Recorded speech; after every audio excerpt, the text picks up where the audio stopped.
Salut tout le monde, c'est GatorCorps, j'espère que vous allez bien. On continue aujourd'hui à explorer le staking dans Polkadot et Kusama. On va voir dans ce tutoriel quelles sont les conditions de base pour staker sur la blockchain via Polkadot.js et ensuite comment identifier et désigner ces validateurs. Avant toute chose, stacker on-chain, c'est participer au bon fonctionnement de la blockchain Polkadot et Kusama. C'est quelque chose de très positif pour l'environnement. Également pour vous, parce qu'en stackant sur la blockchain, vous évitez les intermédiaires, comme par exemple les échanges centralisés. C'est-à-dire que vous restez maître de vos cryptos et vous conservez vos clés. Donc c'est très important. Si jamais vous voulez savoir comment fonctionne le concept de blockchain proof of stake, vous pouvez aller voir la vidéo précédente où j'ai expliqué les différences entre le proof of stake et le proof of work, et ainsi comprendre qu'est-ce qu'un nominateur et un validateur. Voilà. Cette vidéo restera une fois de plus assez théorique. On va essayer de comprendre comment on peut désigner les meilleurs validateurs. Dans la vidéo suivante, je vous montrerai pas à pas comment désigner les validateurs qu'on aura identifiés et ainsi faire le staking on-chain sur Polkadot. Allez, c'est parti. Donc stacker on-chain, ça veut dire participer au bon fonctionnement de la blockchain. Et du coup, vous êtes récompensé grâce à des taux d'intérêt. Pour Polkadot, il vous faut au minimum 120 dots. Ces dots seront bloqués pendant 28 jours et vous pouvez attendre environ 14,7% d'intérêt. Pour Kusama, il vous faut minimum 0,1 Kusama. Vous pouvez attendre 17,9% d'intérêt et vos Kusama seront bloqués pendant 7 jours. Donc 28 jours et 7 jours, ça veut dire qu'au moment où vous allez décider d'arrêter le staking, vous devrez attendre 28 jours pour Polkadot et 7 jours pour Kusama pour récupérer vos jetons. Alors bien entendu, les intérêts que vous allez récupérer en récompense vont dépendre essentiellement des validateurs que vous allez sélectionner.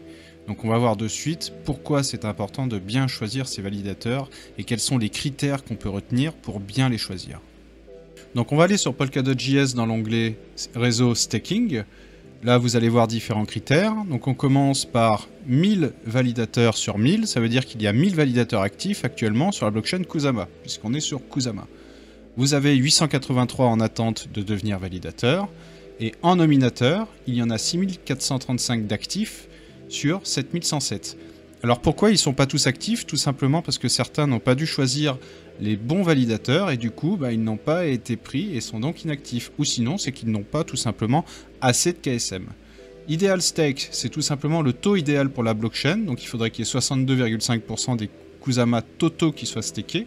Actuellement, il y en a 42,7%, et donc on a une inflation de 7,6%. Donc une époque, en fait, c'est une petite période, et une ère, c'est 6 heures. Donc 6 heures et une époque, 1 heure. Ça, toutes les 6 heures, vous allez recevoir des récompenses. Les validateurs reçoivent des récompenses toutes les 6 heures sur Kusama, et toutes les 24 heures sur Polkadot. Ok, donc on va voir maintenant l'onglet cible. Donc vous allez voir ici, vous avez plusieurs filtres qui vont vous permettre d'affiner les validateurs qui vont s'afficher ici. Donc le premier, single from operator, c'est tout simplement en fait si vous avez un validateur qui détient plusieurs nœuds. Donc là, ce n'est pas filtré, et si il est actif ici, vous aurez seulement les validateurs qui ont un seul nœud.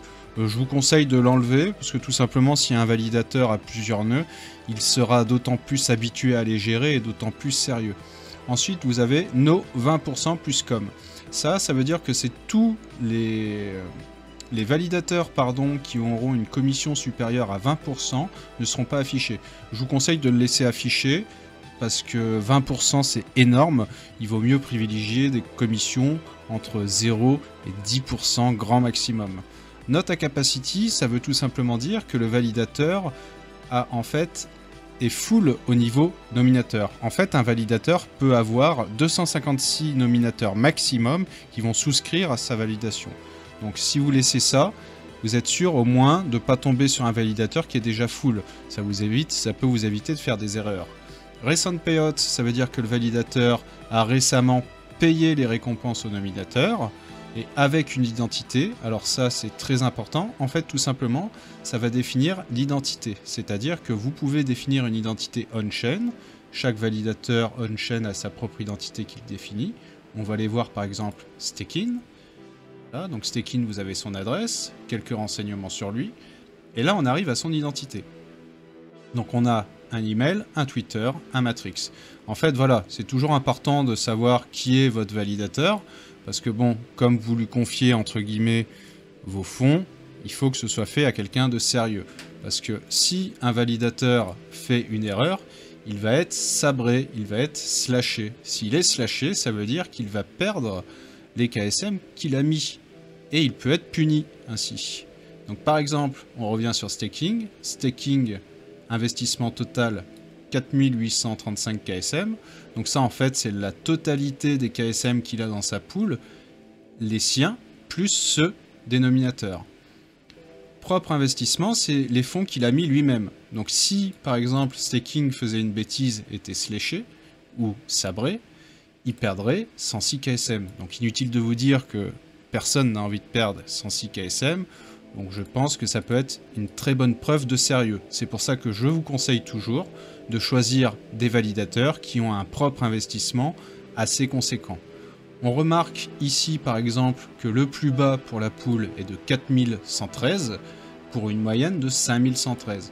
4113, ça veut dire que sur tous les validateurs qui attendent de devenir validateurs, celui qui dépassera les 4113 pourra devenir validateur. Donc pareil, choisissez un validateur qui est quand même assez loin de ce chiffre et qui se rapproche plus de la moyenne des fonds. Là, on reprend staking. Staking est par exemple bien placé puisqu'il a 4835 KSM. Donc voilà, tout ce tableau va vous servir à définir quels sont les meilleurs validateurs. Donc je vais vous récapituler ça en fin de vidéo, mais très rapidement. Vérifier qu'il y a une identité, vérifier que l'investissement du validateur est important, que l'investissement total, sa pool, est assez loin du plus bas, qu'il a une commission qui est quand même sympathique, voilà, vous voyez il y a beaucoup de 0% pour attirer les gens, mais ça peut très vite monter. Ensuite, il faut vérifier qu'il n'y a pas trop de nominateurs, donc ça, grâce à Not at Capacity, vous êtes tranquille, mais n'oubliez pas que moins il y a de nominateurs dans une pool, et moins vous êtes nombreux à vous partager les récompenses. C'est ça aussi qui peut être intéressant. Vous allez avoir des validateurs qui vont avoir une très grosse pool, donc qui risquent d'être nominés plus souvent, donc donner plus souvent des récompenses, mais si il y a beaucoup de monde, forcément vous serez plus nombreux à vous les partager. Par exemple là, sur Paranodes, 131 nominateurs contre 9 sur Vegas Life, vous doutez que ce ne sera pas la même chose. Donc ça, voilà, c'est à vous en fait de définir vos critères. Vous pouvez nominer jusqu'à 16 validateurs. Donc 16, ça vous permet d'être assez diversifié sur les critères que vous allez mettre. Vous pouvez mettre par exemple des validateurs avec une pool assez haute, pour être sûr qu'ils soient validés assez souvent. Vous pouvez mettre des validateurs qui viennent de débuter, où il n'y a pas grand monde, pour les aider, ou aussi parce que vous attendez d'avoir plus de récompenses. Voilà, tout ça c'est libre à vous. Donc c'est un choix personnel. Donc on va maintenant regarder un autre moyen pour se renseigner sur les validateurs. Donc on va reprendre Staking. Hop, et vous allez ici. Ça va vous ouvrir donc 4 graphiques, et vous allez très rapidement comprendre. Donc commission c'est simple, c'est l'évolution des commissions. Donc Staking lui, il est sympa, hein, il reste à 0% de commission, donc ça veut dire qu'il ne gagne rien sur sa validation. Le point en R, en fait, dès que le nœud de notre validateur va effectuer une validation, il va gagner un point d'R. Pour rappel, une R c'est 6 heures sur Kusama et c'est 24 heures sur Polkadot. Donc toutes les 6 heures sur Kusama et toutes les 24 heures sur Polkadot. Récompense et slash, donc ça c'est très lié l'un à l'autre comme vous pouvez le voir. Le graphique important à voir c'est la ligne rouge qui représente les slash ou le sabrage. Si il était haut, ça voudrait dire qu'il a fait des erreurs récentes. Là on voit que depuis un bon moment, il est très performant, il a des bonnes récompenses. Investissement élu, ça veut tout simplement dire quand c'est lui qui a été désigné pour faire l'investissement, c'est-à-dire pour valider le nœud. Donc ça, c'est un autre outil qui vous permet de choisir vos validateurs. Après, pour choisir vos validateurs, vous pouvez tout aussi bien aller voir nos validateurs de la communauté Polkadot francophonie. Donc pour ça, c'est très simple, vous allez dans filtrer par nom. Vous pouvez par exemple aller voir l'ami BLD. Je vous laisserai voir si c'est un validateur intéressant, je pense que oui. Vous avez également l'ami GT Staking, donc il vous suffit de taper GT Staking, hop, vous tombez directement sur lui. Voilà, libre à vous de les ajouter ou pas, mais c'est toujours intéressant d'ajouter des validateurs dont on connaît le sérieux. Donc comme vous voyez, il y a beaucoup de critères de sélection différents pour sélectionner un bon validateur. Je vous ai résumé ici les 6 critères importants pour moi. Donc le premier, c'est de bien penser à mettre le filtre No at Capacity, de façon à pas nominer un validateur qui est déjà full au niveau des nominateurs, 256 max. Ensuite en 2, pensez au filtre No 20% plus com, c'est pour que les validateurs qui prennent plus de 20% de commission disparaissent de votre listing. Ensuite en 3, le filtre avec une identité, car c'est toujours important de savoir à qui on va confier ses dots et ses KSM. En 4, le filtre paiement récent, pour vérifier que le validateur quand même donne les récompenses assez souvent à ses nominateurs. En numéro 5, propre investissement important, c'est-à-dire que si jamais le validateur fait une erreur et se fait slasher, il va perdre ce qu'il a investi. Donc plus son investissement est important et plus ça le motivera à être sérieux, même si dans l'ensemble, la majorité des validateurs sont sérieux. Et en numéro 6, total investissement bien supérieur au plus bas des validateurs, c'est-à-dire que vous avez le taux le plus bas, qui doit être sur KSM à 4133 ou 113. Il faut vérifier que votre validateur ne se rapproche pas dangereusement de ce taux, sinon il deviendra inactif. Donc voilà pour moi les 6 critères importants qui vont vous permettre de définir vos 16 validateurs. Je vous conseille de créer une liste avec ces 16 noms, tous les critères, et d'être assez variable, comme de prendre des validateurs avec une grande pool ou de prendre des validateurs plus petits afin de varier les possibilités. À savoir que vous n'en aurez qu'un seul sur les 16 qu'il sera sélectionné et où vous toucherez les récompenses. Il est cependant très important d'être très varié dans les sélections des validateurs. Donc voilà qui conclut notre deuxième vidéo sur la sélection des validateurs et le staking sur Polkadot. Dans notre prochaine vidéo, on va voir pas à pas comment sélectionner les validateurs, c'est-à-dire les manipulations à faire sur Polkadot.js, et on verra également quelles sont les autres possibilités pour stacker ses dots, ses KSM, ou voire même ses Moonriver et d'autres jetons des parachains Polkadot.